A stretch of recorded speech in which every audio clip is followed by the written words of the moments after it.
कृष्ण कृष्ण कृष्ण हरे हरे, हरे राम राम राम हरे हरे। श्रीमद् भगवद गीता यथारूप अध्याय 10 श्री भगवान का ऐश्वर्य।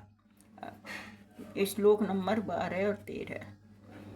अर्जुन उवाच परम ब्रह्म परम धाम पवित्रं परमं भवान् पुरुषं शाश्वतं दिव्यम् आदिदेवं जं विभुम् आहुस्त्वामृतसयः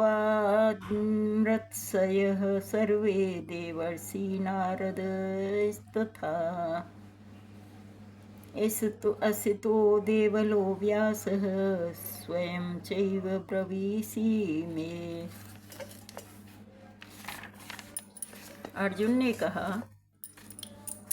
आप परम भगवान, परम धाम, परम पवित्र, परम सत्य हैं।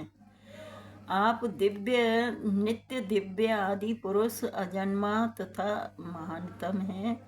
नारद, असित, देवल तथा व्यास जैसे ऋषि आपके इस सत्य की पुष्टि करते हैं और अब आप स्वयं भी मुझसे प्रकट कर कह रहे हैं। तात्पर्य जगत गुरु श्रील प्रभुपाद जी महाराज की जय। इन दोनों श्लोकों में भगवान आधुनिक दार्शनिक को अवसर प्रदान करते हैं, क्योंकि यहाँ पर यह स्पष्ट है कि परमेश्वर जीवात्मा से भिन्न है। इस अध्याय के 4 महत्वपूर्ण श्लोकों को सुनकर अर्जुन की सारी शंकाएं जाती रहीं और उसने कृष्ण को भगवान स्वीकार कर लिया। उसने तुरंत उद्घोष किया, आप परब्रह्म हैं। इसके पूर्व कृष्ण कह चुके हैं कि वे प्रत्येक वस्तु तथा प्रत्येक प्राणी के आदि कारण हैं। प्रत्येक देवता तथा प्रत्येक मनुष्य उन पर आश्रित हैं। अज्ञानवश आपने आपको भगवान से परम स्वतंत्र मानते हैं।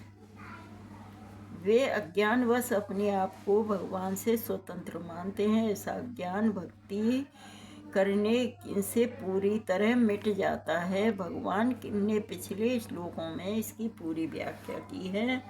अब भगवत कृपा से अर्जुन उन्हें परम सत्य रूप में स्वीकार कर रहा है, जो वैदिक आदेशों के सर्वथा अनुरूप है।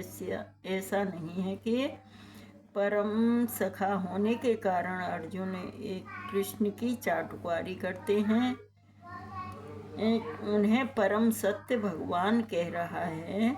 इन दोनों श्लोकों में अर्जुन जो भी कहता है उसकी पुष्टि वैदिक साहित्य द्वारा होती है। वैदिक आदेश इसकी पुष्टि करते हैं कि जो कोई परमेश्वर की भक्ति करता है वही उन्हें समझ सकता है, अन्य कोई नहीं। इन श्लोकों में अर्जुन द्वारा कहे शब्द वैदिक आदेशों द्वारा पुष्ट होते हैं।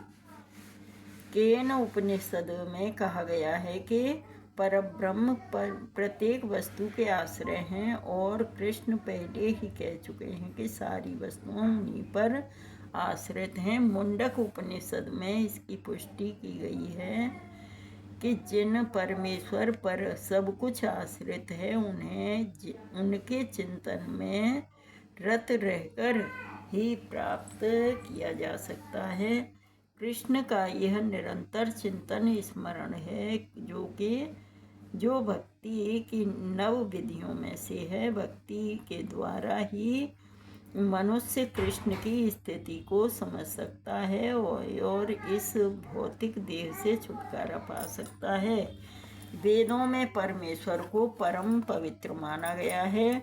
जो व्यक्ति कृष्ण को परम पवित्र मानता है वह समस्त पापों से शुद्ध हो जाता है। भगवान की शरण में गए बिना पाप कर्मों से शुद्धि नहीं हो पाती।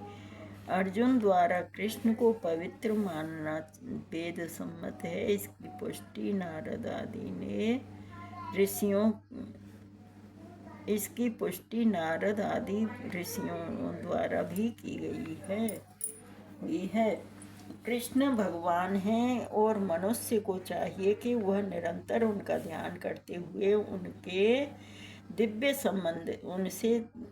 संबंध स्थापित करे। वे परम अस्तित्व हैं और वे समस्त शारीरिक आवश्यकताओं तथा जन्म मरण से मुक्त हैं।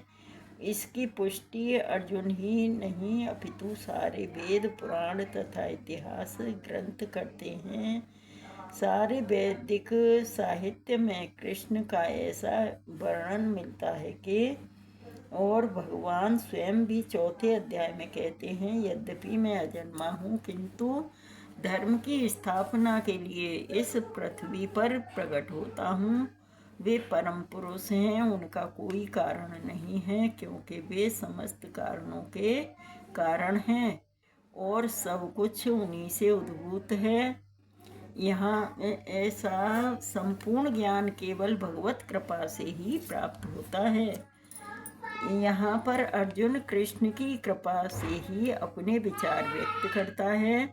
यदि हम भगवत गीता को समझना चाहते हैं तो हमें इन दोनों श्लोकों के कथनों को स्वीकार करना होगा। यह परंपरा प्रणाली कहलाती है, अर्थात गुरु परंपरा को मानना। परंपरा प्रणाली के बिना भगवत गीता को नहीं समझा जा सकता। यह तथाकथित विद्यालयी शिक्षा द्वारा संभव नहीं है। दुर्भाग्यवश जिन्हें अपनी उच्च शिक्षा का घमंड है, वे वैदिक साहित्य के इतने प्रमाणों के होते हुए भी अपने इस दुराग्रह पर अड़े रहते हैं कि कृष्ण एक सामान्य व्यक्ति है। सर्वमेत द्रतमन्ये यन्माम बदसी केशव नहीं ते भगवन व्यक्तिम विदुर्देवान दानवः। हे श्री कृष्ण, आपने मुझसे जो कुछ कहा है मैं उसे पूर्णतया सत्य मानता हूँ। हे प्रभु, न तो देवतागण न असुरगण ही आपके स्वरूप को समझ सकते हैं। तात्पर्य जगतगुरु श्रील प्रभुपाद जी महाराज की जय। यहाँ पर अर्जुन इसकी पुष्टि करता है कि श्रद्धाहीन तथा आसुरी प्रकृति वाले लोग कृष्ण को नहीं समझ सकते। जब देवतागण तक उन्हें नहीं समझ पाते तो आधुनिक जगत के तथाकथित विद्वानों का क्या कहना। भगवत कृपा से अर्जुन समझ गया कि परम सत्य कृष्ण हैं, वे संपूर्ण हैं। अतः हमें अर्जुन के पथ का अनुसरण करना चाहिए। उसे भगवत गीता का प्रमाण प्राप्त था, जैसा कि भगवत गीता के 4th अध्याय में भगवान कहा गया है। भगवत गीता के समझने की गुरु परंपरा का हास्य हो चुका था। अतः कृष्ण ने अर्जुन से उसकी पुनः स्थापना की, क्योंकि वे अर्जुन को अपना परम प्रिय सखा तथा भक्त समझते थे। अतः जैसा कि गीतोपनिषद की भूमिका में हमने कहा है, भगवत गीता का ज्ञान परंपरा विधि से प्राप्त करना चाहिए। परंपरा विधि के लुप्त होने पर उसके सूत्रपात के लिए अर्जुन को चुना गया। क्यों हमें चाहिए कि अर्जुन का हम अनुसरण करें, जिसने कृष्ण की सारी बातें जान ली। तभी हम भगवत गीता के सार को समझ सकेंगे और तभी कृष्ण को भगवान रूप में समझ सकेंगे। हरे कृष्ण कृष्ण कृष्ण हरे हरे, हरे राम राम राम हरे हरे। तो हमें भगवान के स्वरूप को समझने के लिए गुरु परंपरा से जो चली आ रही है उसे हम स्वीकार करते हैं। जो गुरु परंपरा जैसे कि हमारे आचार्य लोग हैं, उनके हम सिखाने से सीखेंगे तो हम भगवान को भगवान समझ सकते हैं, अन्यथा हम नहीं समझ पाएंगे। हम चाहे कितना भी कोशिश कर लें, लेकिन हम समझने में असमर्थ हैं।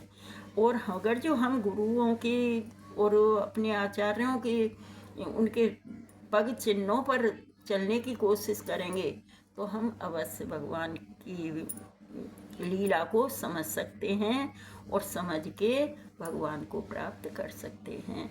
हरे कृष्णा कृष्णा कृष्णा हरे हरे, हरे राम राम राम हरे हरे। श्रीमद् भगवत गीता यथारूप की जय। हरे कृष्णा।